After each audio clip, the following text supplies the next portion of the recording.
قال اللہ تبارک و تعالیٰ فی القرآن المجید والفرقان الحمید اعوذ باللہ من الشیطان الرجیم بسم اللہ الرحمن الرحیم یا ایھا الذین آمنوا قوا انفسکم واہلکم نارا وقودھا الناس والحجارہ۔ محترم ناظرین کرام، یہ آیت ہمیں بتلاتی ہے کہ اہل ایمان کو اپنے آپ اور اپنے اہل و عیال کو جہنم کی آگ سے بچانا چاہیے، اور یہ بھی اطلاع ہمیں دیتی ہے کہ اس جہنم کی آگ کا ایندھن انسان اور پتھر ہوں گے۔ ہمارے لیے سب سے آئیڈیل شخصیت نبی کریم صلی اللہ علیہ وسلم کی شخصیت ہے۔ گھر کو کیسے بچایا جائے، گھر میں کون سی چیزیں ہونی چاہیے، کون سی نہیں ہونی چاہیے، کن چیزوں کا ہمیں اضافہ کرنا چاہیے، کون سی چیزوں کو نکال پھینکنا چاہیے، اس طرف ہمیں توجہ دینے کی ضرورت ہے۔ وہ گھرانہ جو نبی صلی اللہ علیہ وسلم کا ہے وہ ہمارے لیے آئیڈیل ہے، وہی ساری دنیا کے لیے آئیڈیل ہے۔ وہی ایک فرد سے خاندان بناتا ہے اور خاندان سے سماج کو تشکیل دیتا ہے۔ انسانوں کے معاشرہ اور انسانوں کے سماج میں سب سے آئیڈیل جو خاندان ہے اور جو فیملی ہے وہ نبی صلی اللہ علیہ وسلم کی فیملی ہے۔ زندگی کے حسین ترین جو لمحات ہے، جس میں الفت و محبت بھی ہے، جس میں ڈانٹ و ڈپٹ بھی ہے، جس میں ظرف و مزاح بھی ہے، جس میں احتساب و محاسبہ بھی ہے، اور دنیا اور آخرت کی باتیں بھی ہے، یہ سب اگر کہیں چیز ہمیں ملتی ہے بہت آئیڈیل شکل میں، تو نبی کریم صلی اللہ علیہ وسلم کا گھر ہے۔ ان کا وہ آنگن ہے جس میں ان تمام چیزوں کو دیکھنے کی ہمیں ضرورت ہے، اور اس سے ہمیں پریرنا لے کر اپنی زندگیوں کو سنوارنے کی ضرورت ہے۔ آپ سب جانتے ہیں کہ آپ کی تقریباً 11 بیویاں تھیں، سب الگ الگ رہتی تھیں۔ بعض سے آپ کو خاص خصوصی دلچسپی تھی اور محبت تھی، جن میں حضرت عائشہ رضی اللہ تعالیٰ عنہ کے بارے میں آتا ہے کہ آپ کو خاص و خصوصی محبت آپ سے تھی۔ زاد المعاد ابن تیمیہ نے اس کتاب میں حضرت عائشہ اور نبی صلی اللہ علیہ وسلم کے تعلقات پر ایک لمبی بحث کی۔ انہوں نے لکھا ہے کہ حضرت عائشہ کا اس قدر اللہ کے رسول خیال رکھتے تھے کہ جہاں سے وہ پانی پیتی برتن سے، تو آپ وہیں منہ رکھ کر لب رکھ کر پانی پیتے تھے۔ ہڈی سے جو گوشت آپ نوچتی تھی، ہڈی پر اسی جگہ آپ نے ہونٹ رکھ کر گوشت وہاں سے نوچتے تھے، یعنی اس قدر خیال رکھتے تھے۔ یہ ایک محبت کا ایک پیمانہ ہے، اگر ہم کہیں کہ ایک لگاؤ کا، الفت کا جو ہے ایک نظیر ہے جو نبی صلی اللہ علیہ وسلم کے ذریعے سے ہمیں ملتی ہے۔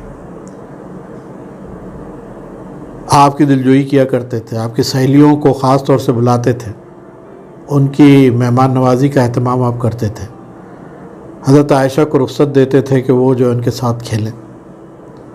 کبھی کبھی مسجد نبوی کے میدان میں کبھی کبھی حبشی کرتب دکھاتے تھے، وہ آپ انہیں دکھاتے تھے اپنی پیٹھ کی اوٹ سے۔ کبھی کبھی میدان میں چل کر دوڑ کے مقابلے بھی کرواتے تھے۔ حضرت عائشہ اور نبی صلی اللہ علیہ وسلم کے بیچ میں بھی دوڑ کے مقابلے ہوئے ہیں۔ یہ انسانوں کا معاشرہ تھا جس میں جو تفریح کی ضرورتیں ہیں، جس میں انسانی مزاج کو لے کر چلنے کی ضرورتیں ہیں، اس کا خاص خیال رکھا گیا۔ لیکن دین کے معاملے میں یہی گھرانہ آپ کو دیکھنا ہے تو پلٹ کر دیکھیے کہ حضرت عائشہ فرماتی ہے کہ اللہ کے رسول کبھی کبھی ہمارے ساتھ ایسے گھل مل کر رہتے تھے کہ پتہ ہی نہیں چلتا تھا کہ یہ اب اللہ کے رسول ہیں یا نہیں، لیکن جب اذان ہوتی اور نماز کا وقت ہوتا تو آپ ایسے ہم لوگوں کے بیچ میں سے اٹھ جاتے جیسے ہمیں پہچانتے ہی نہیں، یعنی ہم سے کوئی تعلق ہی نہیں۔ اس قدر اللہ کے رسول حضرت عائشہ سے محبت کرتے تھے، لیکن ایک مرتبہ حضرت صفیہ کے بارے میں ایک ایسی بات کہہ دی کہ حضرت صفیہ میں کیا خیر ہے، اور وہ تو قد میں اتنی چھوٹی ہے، یعنی ایک طعنہ انہوں نے دیا کہ ان کا قد بہت چھوٹا ہے۔ اس پر اللہ کے رسول نے ان کو نظر انداز نہیں کیا، بلکہ حضرت عائشہ سے کہا کہ عائشہ تم نے وہ بات کہی ہے کہ اگر سمندر میں اس کا ایک بوند ٹپکا دیا جائے تو سارا سمندر کڑوا ہو جائے گا۔ یعنی تنبیہ کی جہاں ضرورت ہے وہاں تنبیہ کی گئی، جہاں محبت سے اور الفت سے حالات کو دیکھنا ہے وہاں پر وہ اختیار کیا جاتا ہے۔ یہ گھرانہ بالکل آئیڈیل ہے ایک انسانی سماج کا، جس میں الفت و محبت، جہاں پہ احتساب و محاسبہ سب ہمیں نظر آتا ہے۔ ایک مرتبہ اللہ کے رسول سے کسی بات پر حجت ہو رہی تھی، حضرت عائشہ کی آواز اونچی اونچی ہو گئی۔ اسی وقت حضرت ابوبکر صدیق رضی اللہ تعالیٰ عنہ، جو آپ کے والد تھے حضرت عائشہ کے، وہ آ گئے اور دیکھا کہ حضرت عائشہ کی آواز نبی صلی اللہ علیہ وسلم کی آواز سے اونچی ہو گئی، تو اپنا ہاتھ اٹھایا اور بیٹی کے پیچھے دوڑے کہ کمبخت نبی کی آواز سے اونچی آواز کرتی ہے۔ تو بیچ میں اللہ کے رسول آ گئے اور روک دیا۔ کچھ دنوں کے بعد اس واقعے کو یاد کرتے ہوئے اللہ کے رسول نے حضرت عائشہ سے کہا کہ جانتی ہو، اگر اس دن میں تمہیں بچاتا نہیں تو تمہارے ابا تو تمہیں مار ہی دیتے۔ تو وہ کھلکھلا کے ہنس پڑی۔ یعنی زندگی کے یہ تلخ لمحے بھی کس طرح خوشگوار بنائے جاتے تھے، نبی صلی اللہ علیہ وسلم کی زندگی میں ہمیں وہ نظر آتا ہے۔ حالانکہ آپ سب جانتے ہیں کہ صرف آپ کی بیویاں نہیں بلکہ آپ کی بیٹیاں بھی تھیں، اور بیٹیوں سے بھی محبت آپ کرتے تھے۔ حضرت فاطمہ رضی اللہ تعالیٰ عنہ کے بارے میں آتا ہے کہ جب بھی سفر پہ جاتے تو آخری اپنی بیٹی سے ملتے، اور جب سفر کے بعد لوٹتے تو سب سے پہلے اپنی بیٹی کے گھر جاتے۔ لیکن اس قدر محبت رکھنے کے باوجود بھی دیکھا ایک مرتبہ کہ حضرت فاطمہ کے گھر پر ایک پردہ ہے جس پر تصویریں نکلی ہوئی ہیں، تو آپ دروازے سے واپس آ گئے۔ حضرت فاطمہ رضی اللہ تعالیٰ عنہ کو معلوم ہوا کہ والد واپس ہو گئے، تو دوڑتی ہوئی ان کی طرف گئی اور کہا کہ آپ کیوں واپس آ گئے؟ کہا کہ تمہارے گھر پر جو پردہ پڑا ہے اس پر کچھ تصویریں ہیں، اسے ہٹا دو، اس کے رہنے سے فرشتوں کی آمد رکتی ہے۔ تو حضرت فاطمہ نے وہ تصویر والے پردے ہٹا دیے۔ یہاں تک کہ ایک مرتبہ کسی بڑے قبیلے کی عورت نے چوری کی، اور جب اس کی سزا دینے کے بارے میں فیصلہ ہوا تو کچھ بڑے لوگوں نے سفارش کی کہ انہیں چھوڑ دیا جائے۔ اس میں اسامہ بن زید رضی اللہ تعالیٰ بہت آگے تھے، وہ آپ کے چہیتے تھے۔ انہوں نے کہا کہ اللہ کے رسول کسی حدر سفارش کو قبول کریں۔ آپ بڑے ناراض ہوئے، کہا کہ اس عورت کے بجائے فاطمہ بنت محمد بھی اگر ہوتی تو اس کو وہی سزا دی جاتی جو اس نے کی تھی۔ یعنی آپ اپنی بیٹی کے معاملے میں اس قدر محبت کرتے تھے، لیکن شرعی معاملات میں یہ بھی برداشت نہیں کر سکتے تھے کہ وہ کوئی ایسی حرکت کرے جس سے اس کو سزا جو دینی ہے اس سے وہ رک جائے۔ کہنے کا مطلب یہ ہے کہ جہاں آپ اتنی محبت اور الفت اپنے بچوں سے کرتے تھے، وہاں پر شریعت کے بارے میں ذرا بھی کوتاہی وہ برداشت نہیں کرتے تھے۔ اپنے نواسے اور نواسیوں سے بے انتہا محبت تھی۔ حضرت امام حسن اور امام حسین رضی اللہ تعالیٰ عنہ آپ کے کندھے پر، آپ کی پیٹھ پر، نماز کی حالت میں جب سجدے کی حالت میں ہوتے تو آپ کی پیٹھ پر چڑھ جاتے، آپ کے کندھے پہ بیٹھ جاتے، اور کبھی کبھی نبی صلی اللہ علیہ وسلم ان لوگوں کے لیے گھوڑا بن جاتے، ان کو اپنی پیٹھ پر بٹھا کر جو ہے ایک راؤنڈ دیتے رہتے گھر کے آنگن میں۔ ایک مرتبہ اسی طرح دیکھا کہ امام حسن رضی اللہ تعالیٰ عنہ نبی صلی اللہ علیہ وسلم کے کندھے پہ بیٹھے ہوئے ہیں اور اللہ کے رسول گھوڑا بن کر آنگن میں جو ہے گھٹنوں کے بل چل رہے ہیں۔ تو بڑا تعجب ہوا حضرت عمر کو، کہنے لگے کہ حسن تمہارے کیا کہنے، کیا خوب سواری تمہاری ہے۔ تو اللہ کے رسول نے فرمایا کہ عمر تم صرف سواری دیکھ رہے ہو، یہ نہیں دیکھتے کہ سوار بھی کتنا اونچا ہے۔ اس قدر بچوں سے چاہت کے ساتھ اور ان کا احترام اور ان کے اعزاز میں یہ الفاظ کہنا کہ سوار کا مقام بھی کیا ہے یہ بھی تم دیکھو۔ اور وہ اسی طرح آپ کی نواسی تھی امامہ رضی اللہ تعالیٰ عنہ۔ ایک مرتبہ حضرت ختیجہ کے ہار آپ کے سامنے آیا، وہ ہار کو لے کر آپ نے فرمایا کہ یہ ہار میں اسے دوں گا جو مجھے سب سے زیادہ جس سے محبت ہوگی۔ لوگ سمجھ رہے تھے کہ فاطمہ رضی اللہ تعالیٰ عنہ ملے گا، لوگ سمجھ رہے تھے کہ حضرت عائشہ ہو سکتا ہے ایسا ہے، لیکن آپ نے دوسرے دن اپنی نواسی کو بلایا، امامہ کو، اور یہ ہار انہیں تجویز کیا۔ یعنی ہر ایک کو لگتا تھا کہ یہ ان سے محبت اللہ کے رسول زیادہ کرتے ہیں۔ اس طرح بچوں کے اندر بھی یہ احساس تھا کہ سب سے زیادہ اللہ کے رسول ان سے محبت کرتے ہیں۔ تو بچوں سے اس قدر محبت کرنا،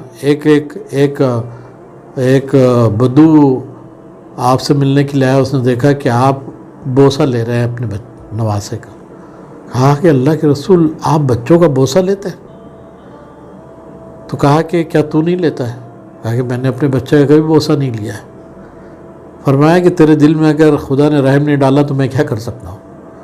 یعنی یہ جذبہ رحم کے نتیجے میں بچوں سے الفت و محبت ہوتی ہے، اور یہ بدرجہ تم اللہ کے رسول اپنے نواسے، نواسیوں اور چھوٹے بچوں سے محبت کرتے تھے۔ اور یہی نہیں بلکہ باہر جب آپ گزرتے تو بچوں کو آگے بڑھ کر سلام کرتے تھے۔ علامہ اقبال نے مولانا رومی کا ایک واقعہ لکھا ہے کہ مولانا رومی بچوں کو سلام کرتے چلتے تھے، تو ایک مرتبہ کئی بچے تھے، ان کو سلام کیا تو ایک بچہ دور کھڑا تھا، انہوں نے کہا کہ مولانا رکے رہو، میرا بھی سلام لیتے جانا۔ تو علامہ اقبال نے لکھا ہے کہ بہت دیر مولانا رومی رکے رہے، اور جب تو وہ بچہ آیا اس نے سلام کیا، آپ نے سلام لیا اور پھر واپس جواب دیا اور چلے گئے۔ لوگوں نے کہا مولانا رومی سے کہ آپ اتنی دیر کھڑے رہے ایک بچے کے انتظار میں کہ وہ بچہ آپ کو سلام کرے؟ مولانا رومی نے جو جواب دیا وہ یہ ہے، اس سے نبی صلی اللہ علیہ وسلم کی سیرت اور آپ کے کردار کا پتہ چلتا ہے۔ مولانا رومی نے کہا کہ اگر یہ بچہ نبی صلی اللہ علیہ وسلم سے بھی یہ بات کہتا تو میں کیا، نبی صلی اللہ علیہ وسلم بھی رکتے اور اسی طرح بچے کا انتظار کر کے اس کا سلام لیتے تھے۔ یہ آپ کے کردار کا ایک بہت اونچا مقام ہے جسے ہمیں سمجھنے کی ضرورت ہے۔ پھر اسی طرح نبی صلی اللہ علیہ وسلم کے کھانے پینے کے جو آداب تھے، وہ کن چیزوں کو آپ پسند کرتے تھے، کن چیزوں سے کون سی چیزیں آپ کو ناپسند تھی کھانے میں پینے میں، ان کا بھی خاص طور سے گھر کے معاملات سے تعلق رہتا ہے۔ لیکن ان کے ماننے والوں کا بھی ایک بہت اہم مقام ہے اس کو سمجھنے کے لیے، کہ ایک صحابی تھے، نبی صلی اللہ علیہ وسلم کو لوکی بڑی پسند تھی، جس کو ہم کدو کہتے ہیں عام زبان میں، وہ بہت پسند تھی۔ آپ نوش فرماتے تھے، ایک صحابی کے لڑکے نے کہا کہ مجھے کدو بالکل پسند نہیں ہے۔ وہ صحابی اس قدر غصہ ہوئے، کہا کہ جو میرے رسول کو پسند نہیں ہے تو اسے ناپسند کہتا ہے۔ زندگی بھر اس سے بات نہیں کی اور اس کو اپنے سے دور کر دیا۔ اس قدر یعنی نبی صلی اللہ علیہ وسلم کی اس پسند کا بھی اس قدر خیال رکھتے تھے لوگ، کہ کون سی چیزیں آپ پسند کرتے ہیں، کون سی نہیں کرتے ہیں۔ بعض وقت لوگ، عروہ بن زبیر رضی اللہ تعالیٰ نے لکھا ہے ایک جگہ، ان سے روایت کردہ حدیث میں لکھی ہوئی یہ چیزیں ہیں کہ حضرت عائشہ رضی اللہ تعالیٰ فرماتی ہیں، جو ان کی خالہ تھی، وہ کہتی ہیں کہ نبی کے خاندان میں 3 چاند ایسے گزر جاتے تھے کہ چولہا نہیں جلتا تھا، یعنی چولہا جلانے کی نوبت ہی نہیں آتی تھی۔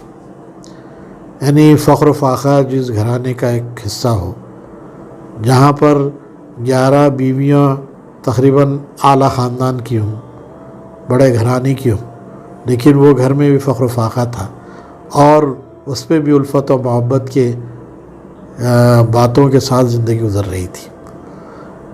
حضرت عروہ بن زبیر نے ایک اور جگہ لکھا ہے کہ نبی صلی اللہ علیہ وسلم کے انتقال کے موقع پر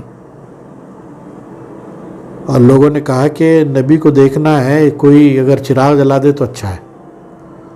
تو حضرت عائشہ رضی اللہ تعالیٰ نے فرمایا کہ جو چراغ نبی کے گھر کو روشن کرنے کے لیے جو زیتون کا تیل ملا کرتا تھا چراغ جلانے کے لیے، وہ نبی کے گھر والے پیٹ کی آگ بجھانے کے لیے استعمال کرتے تھے۔ یعنی اس قدر کس پرسی کی حالت میں زندگی ان کی گزری۔ اور ایسے واقعات جو نبی صلی اللہ علیہ وسلم کے گھرانے سے وابستہ ہیں کہ حضرت بلال، حضرت عائشہ فرماتی ہے کہ نبی کے گھر والوں کے لیے کھانا اس قدر ہوتا تھا کہ بلال ایک پوٹلی بنا کر اپنے بغل میں لے کر چلتے تھے، یعنی اس قدر کم مقدار میں اس گھرانے کو جو ہے کھانا پینا نصیب ہوتا تھا۔ تو یہ سب واقعات ہمیں بتلاتے ہیں کہ نبی صلی اللہ علیہ وسلم نے دنیاوی جاہ و حشمت اور دنیاوی رکھ رکھاؤ کو سامنے رکھنے کے بجائے جو اللہ تعالیٰ کی جو مرضی تھی اس کے آگے سپر ڈال رکھے تھے، بلکہ ہم یہ کہیں کہ یہ آپ نے جان بوجھ کر یہ چیز کو اختیار کیا تھا تو بے جانا ہوگا۔ اس حوالے سے ہمیں دیکھنے کی ضرورت ہے۔ اس میں یہ بات بھی ہمیں ملتی ہے کہ نبی صلی اللہ علیہ وسلم یہ تمام حالات میں کبھی کبھی فاقے اتنے گزرتے کہ پیٹ پر پتھر باندھنے کی بھی ضرورت پڑ جاتی تھی۔ یہ بھی واقعات ہمیں ملتے ہیں۔ اس سے پتہ چلتا ہے کہ نبی کا گھرانہ جو ہے ان تمام چیزوں کے لوگوں کی رہنمائی، لوگوں کی تربیت، لوگوں کو علم بانٹنے کے ساتھ ساتھ دنیوی اعتبار سے کس قدر پسماندگی کے ساتھ زندگی گزار رہا تھا کہ کھانے پینے کے یہ معاملات تھے۔ حالانکہ اگر آپ چاہتے تو آپ کے کئی لوگ ایسے تھے جو اس وقت کے ٹاٹا برلا تھے۔ حضرت عبد الرحمن بن عوف بڑے مالدار آدمی تھے۔ حضرت عثمان رضی اللہ تعالیٰ عنہ جو آپ کے داماد تھے وہ بہت لکھپتی آدمی تھے۔